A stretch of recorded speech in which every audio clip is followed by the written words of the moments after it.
அனைவருக்கும் வணக்கம். Welcome to our channel பொற்காலம். நாளை ஜூன் 21ஆம் தேதி ஆனி பௌர்ணமி. பௌர்ணமி வழிபாடு பல காலமாக நமது முன்னோர்கள் கடைபிடித்து வருகின்ற ஒரு சிறப்பான வழிபாடு. பௌர்ணமி தினத்தில் சந்திரன் தனது பிரகாச ஒளியை பரிபூரணமாக வழங்குவதைப் போல பௌர்ணமி விரத வழிபாடு பரிபூரண பலனை தரவல்லது என்று நம்புகிறார்கள். பௌர்ணமி தினத்தில் எந்த தெய்வத்தை நினைத்து விரதமிருந்து வழிபட்டாலும் நாம் எதை நினைத்து வழிபடுகிறோமோ அது நிறைவேறும். அதன் காரணமாகத்தான் ஒவ்வொரு பௌர்ணமி தினத்தின் போதும் மக்கள் மலை அடிவாரத்தில் உள்ள இறைவனை வணங்கி கிரிவலம் செல்லுதலும், நீர்நிலைகளில் சென்று வழிபடுதலும், கூட்டாஞ்சோறு உண்டு மகிழ்வதை வழக்கமாக வைத்துள்ளனர்.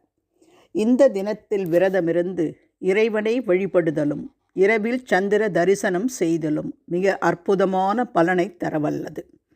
இந்த ஆனி மாத பௌர்ணமியின் சிறப்புகளை பற்றியும், எந்த மாதிரி வழிபாடுகள் செய்தால் என்னென்ன பலன்கள் கிடைக்கும் என்பதை பற்றியும், குறிப்பாக அம்மனை எப்படி வழிபட்டால் சகல ஐஸ்வர்யங்களும் கிடைக்கும் என்பதை தான் இந்த பதிவில் பார்க்க போகிறோம். இந்த பதிவை பார்ப்பதற்கு முன்னால் இதுவரை எங்கள் சேனலை சப்ஸ்கிரைப் செய்யாதவர்கள் சப்ஸ்கிரைப் செய்யுமாறு அன்போடு கேட்டுக்கொள்கிறேன். வாங்க நம்ம வீடியோக்குள்ளே போகலாம்.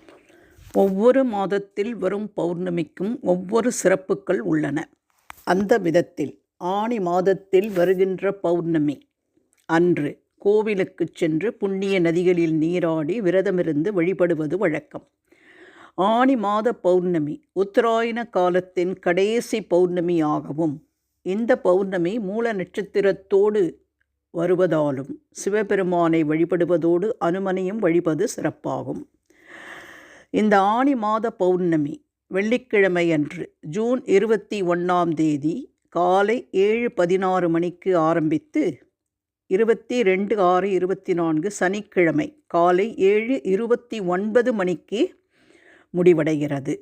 அதனால் இந்த பௌர்ணமி திதி விரதம் வெள்ளிக்கிழமை அன்று கடைபிடிக்கப்படுகிறது.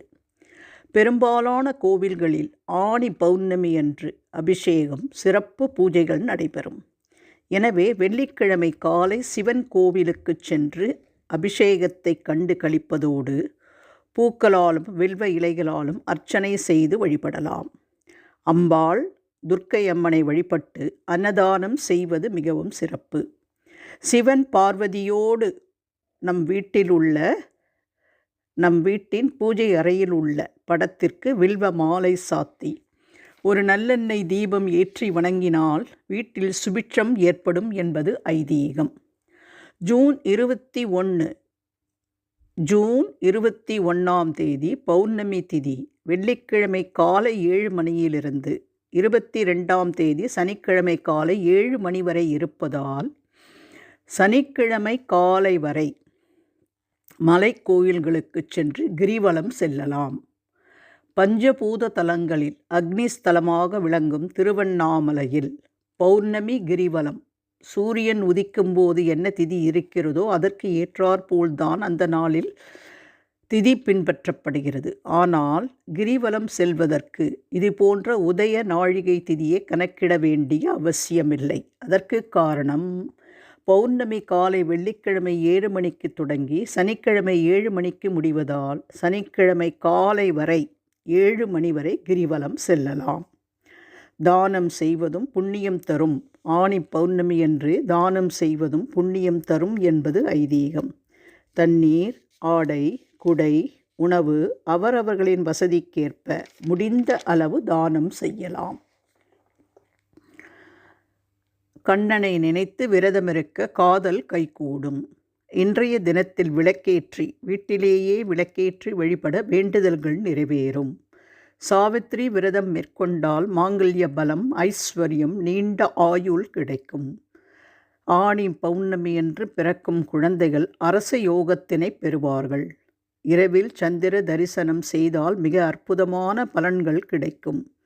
ஆனி மாத பௌர்ணமி மூல நட்சத்திரத்தில் வருவதால் அனுமனை வழிபட வேண்டும். கோவில்களில் இறைவனுக்கு முக்கணிகள் படைத்து பூஜைகள் மற்றும் வழிபாடுகள் நடைபெறும்.